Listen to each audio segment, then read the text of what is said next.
Hey there folks, welcome to Spectrum Pulse. We talk about music, movies, art, and culture. And today we got a new episode of The Trailing Edge, where I go through a bunch of records on my schedule for which I don't have enough to say in a full review, and I talk about them here. Got 10 on the docket today, so let's start off with the newest album from Adam Stafford, Fire Behind the Curtain.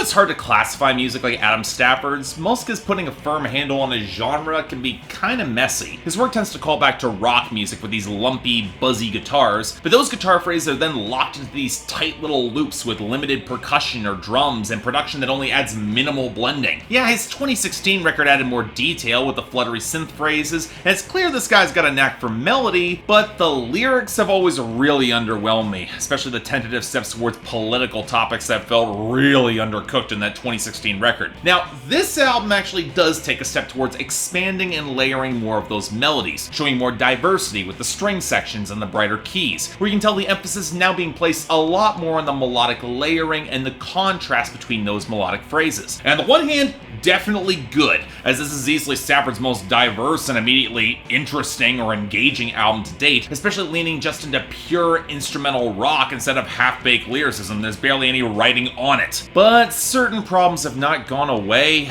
The production does very little to blend anything. The moments of melodic dissonance between patterns are less for sharp contrast as you see from an act like, say, Anna Meredith, and more because the transitional phrases aren't really hashed out. And what's the most galling is that none of the layers really contribute to a potent crescendo or swell. A lot of very pretty melodic phrases that just don't add up to as much as they really should. And when you factor in how long-winded this album can feel, seriously, this record is 80 minutes of instrumental phrases that rarely hit a cohesively beautiful moment or climax. Alright, look, it's probably Adam Stafford's most tolerable album for me, but also one where his shortcomings as a composer are becoming all the more glaring in instrumental rock, even if the final third of this album does improve on things and saves this from mediocrity. So, yeah, decent enough. Solid 6 out of 10. Next up, the newest album from Ihsahn, Amri.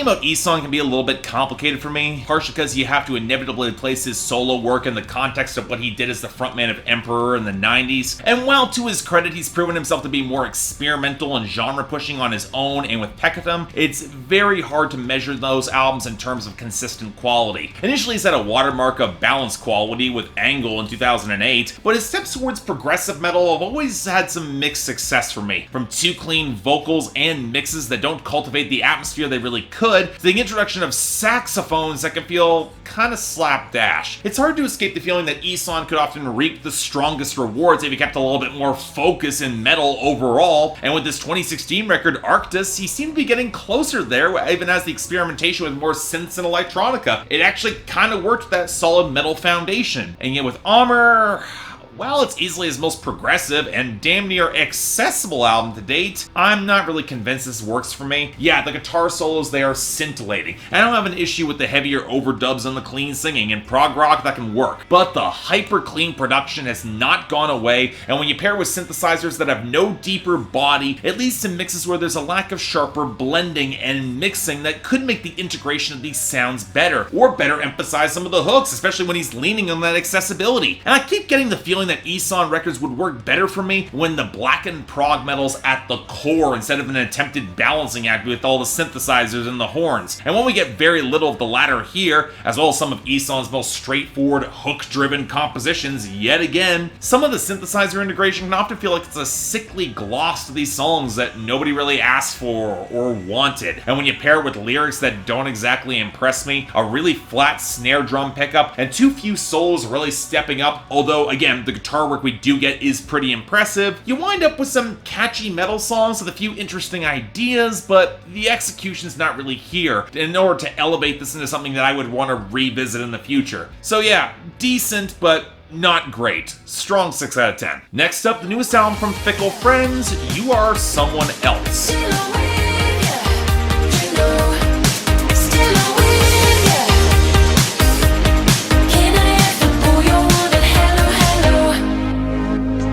So this project's been on my schedule for some time now, and I'll admit some of the buzz was intriguing. British indie pop with a focus on groove and a wealth of singles that have struck up some interesting comparisons to like modern day Paramore or their label mate Shoota, as well as bringing on acclaimed producer Mike Crossey, who worked with the Arctic Monkeys. And while this debut had some potential, I'm actually a lot cooler on it than I would like to be. Part of it is the frontwoman Natasha Shiner. She's a fine enough performer, but the synth and guitar tones she's working opposite are often far more blaring and sharp in order to complement her delivery all that well, which seems like it would match better against more of the restrained synth pop production that Shoota put on her debut album Nothing's Real 2 years ago. Now, some of this might have been relieved with some good multi-tracking or slightly tighter mixes, but when we do get some of that on some of these songs, the hooks just don't have the same catchiness or flair to me. They're like B-sides or deep cuts on better indie pop or synth pop albums, mostly courtesy of some really flat vocal overproduction and some inconsistent layering. I keep thinking that a performer like Lauren Mayberry of Churches, although not in that last Churches album, or maybe Carly Rae Jepsen, or even Zara Larsson and Dua Lipa, they could work with some of the brighter, more jarring mixes more effectively, which is a bit of a shame because for Fickle Friends, from a lyrical standpoint, the band isn't bad. I mean, sure, most of the content focuses on relationship drama, what else is new in indie pop, and a lot of the Technicolor millennial imagery can definitely get a little bit stale 16 songs in because this album does run a little long, but the writing does tend to punch above the weight class, and I just wish more of the synth pop connected in order to get there. So yeah, decent enough debut, strong 6 out of 10. Next up, the newest album from Keith Urban,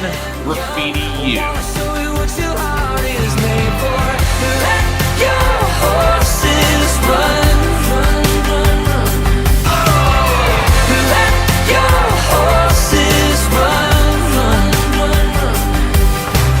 Alright, look, my issue with Keith Urban in recent years isn't that he makes pop country. He's always made pop country, and providing his production and songwriters are on point, he's pretty damn good at it. I really liked Fuse back in 2013, and his liquid tenor is still a lot of good flow to it, and he can still cut loose on the guitar when he really needs to. But the problem is that the pop tones he chooses for his albums to integrate are always the most trendy, choppy, desaturated, and yet instantly cheap sounding and dated. And Graffiti U, most gratuitous example yet, especially when they brought it at the expense of the country sound, all these pop elements, trap snares, ugly auto-tune, an influx of B-list at best pop artists like Julia Michaels to back them up on songs that would be better suited for teenage parties, not a man past 50 struggling to stay relevant. And you know what? If he was doing these tones well, I would give him props for it. But instead he sounds really clumsy and out of his depth against production that I wouldn't like if it was in pop right now. The grooves are really clumsy. His attempts to pay tribute to classic country make me think that Merle Haggard's estate should sue for Coming Home. The lyrics are painfully vapid. I've already talked about Female on Billboard Breakdown, and that's when he's trying to be meaningful. There's no consistent mix depth or balancing, and that's before we get the hip-hop elements that are trying so damn hard to sound cool, they almost circle around to becoming parody and start getting funny. Now, the only thing that comes close to saving this record, unironically, they're the ballads that lean really heavily on Keith Urban's natural charisma. But even then, the thin writing, the sloppy production, and the undercooked melodies, they can only do so much with this. So yeah, not good. Very light 4 out of 10. Next up, the newest album, the debut from Playboi Carti, Die Lit. The troops. I got red shooters, I got blue. Let that thing down and point at you. Billy or the Rari, hold that you. We gon' ride the bank, bring the loop. We gon' take this boy back to school.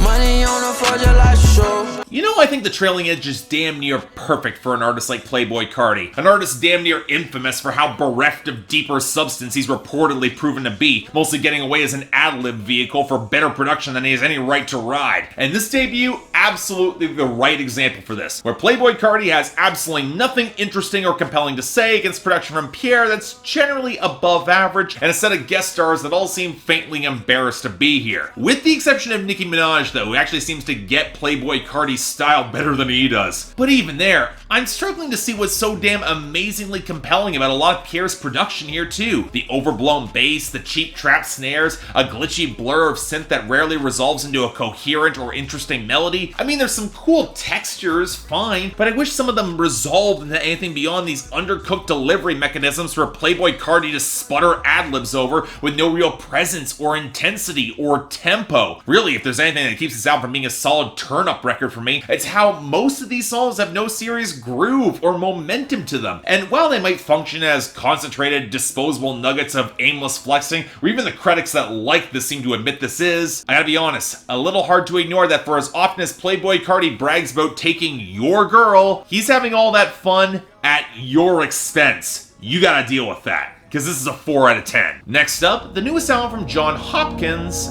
Singularity.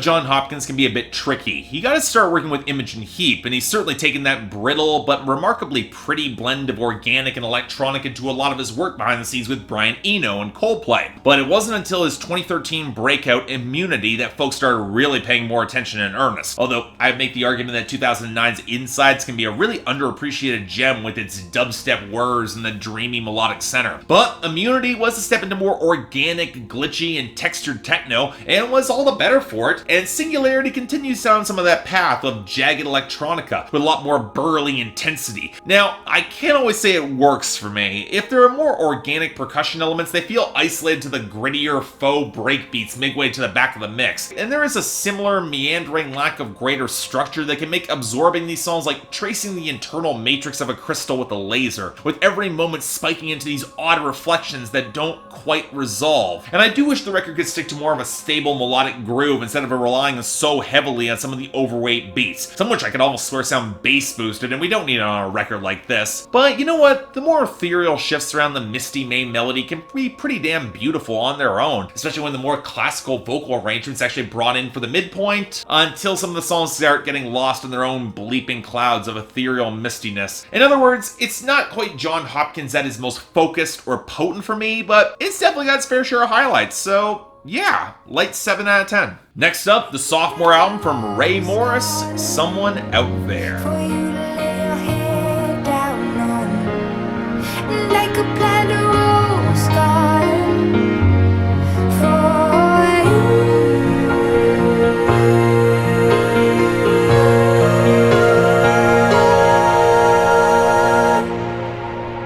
So I'm honestly a little bit surprised it took me this long to talk about Ray Morris, because as a pop artist, I don't quite think she got the credit she deserved out of the gate. Oh, sure, critics are pretty warm to her 2015 debut, and for good reason. It tends to find a comfortable niche between a more bombastic pop act like Fox's, but also going for more of a traditional indie pop template with a lot of pianos and willowy vocals. But then a year later, the Lord Wannabes rushed the stage, and between them and the synth pop explosion in 2015, it would not surprise anyone really if her debut passed them by. But now she's got her sophomore record that dropped much earlier this year, going for more of a dance pop vibe, and yeah, it's a sophomore slump. I'm sorry. Look, I don't mind if she's playing into post-breakup renewal dance pop in her content. Her poetry is generally pretty solid across this project, but many of her synth choices are a lot more jagged and glossy than you would expect would flatter her vocal tone, which fits somewhere between Florence Welch and Alessia Cara, especially as she's trying to balance it out with more classical arrangements and some strings behind all those glaring synths. And the fit can't help but feel a little awkward, mostly because of undercooked grooves and a lack of more propulsive crescendos. Now, don't get me wrong, there's a lot of prettiness to some of these songs. They can be really glittery and on that sort of vein, but they can also be this oddly guarded, patrician feel to a lot of her language and a lot of the delivery, and that just doesn't quite engage me as much as I like in this brand of dancey synth pop. And when you discover which songs that she thinks have more grit, it's more that the percussion mix feels a little more dense and the synthesizers have a shade more distortion, which is less edgy and more reminiscent of an intentional lack of polish, which is a weird clash with the rest of the mix in some of these cuts. Overall, it's not bad by any stretch. It's certainly transitional for her, but it also places Ray Morris in kind of a weird place, and I'm not sure it best flatters her, so 6 out of 10? Next up, the debut from October, Ultra Red.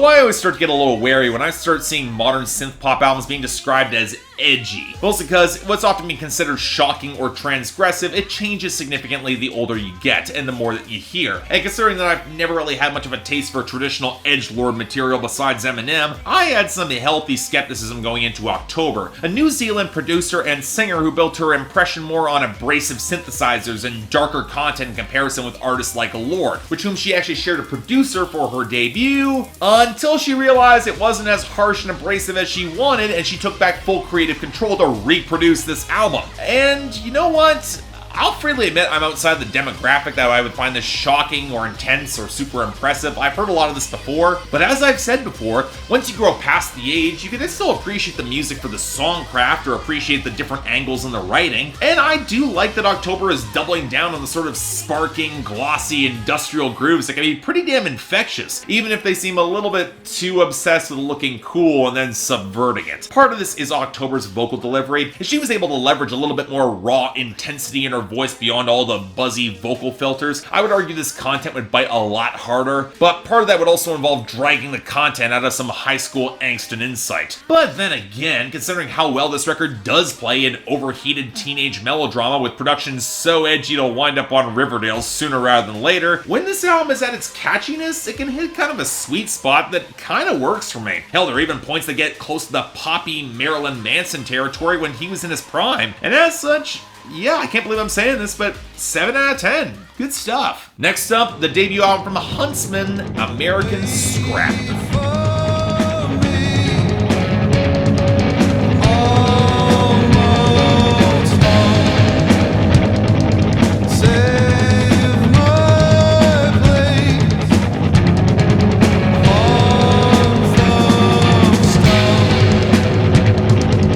Man, I put this one off for way too long, and really, this should be the sort of record that is right up my alley. A tight 8 songs blending southern rock Americana with traditional heavy metal, carrying the sort of grinding edge that has characterized a lot of other metal and country crossovers, and with lyrics that feel rooted in the same sort of desperate smolder as Panopticon's Kentucky. And yet, honestly, I really wish I was grabbed by this album a lot more. Yeah, the guitar work can be pretty damn impressive, and I certainly appreciate the jagged atmosphere ripping across a lot of different subgenres in hard rock and heavy metal, sometimes even tipping into black metal with some of the tremolo riffs. But if I thought the clean vocals were underwhelming on the last Panopticon release, I'm gonna say the same about a lot of them here, except the genre digressions feel a lot more haphazardly integrated with little care for the hooks or any sort of crescendo. Now, that's not denying that there isn't some potent textures here, and the melodic phrases in isolation have a lot of visceral presence that really get to me, but I wish more of the tracks built up to those moments, especially when the storytelling has the potential to get really interesting in showcasing the systemic rot lurking sometimes within plain sight within the United States right now, and that long downward spiral of decay, and solves a little bit more structure in their storytelling, like Atlantic City and The Last President with some great female vocals in the latter. It can really leverage that. It's just a shame that it doesn't feel more consistent for me. Don't get me wrong, pretty damn solid album. It's a good debut, it's pretty intriguing, and the visceral moments can certainly make up for a lot, but it feels oddly a little flabby and structureless, and the lack of greater structure holds back what could be a great debut into a merely pretty damn good one, so very light 7 out of 10. And finally, the newest record from DJ Koze, Knock Knock.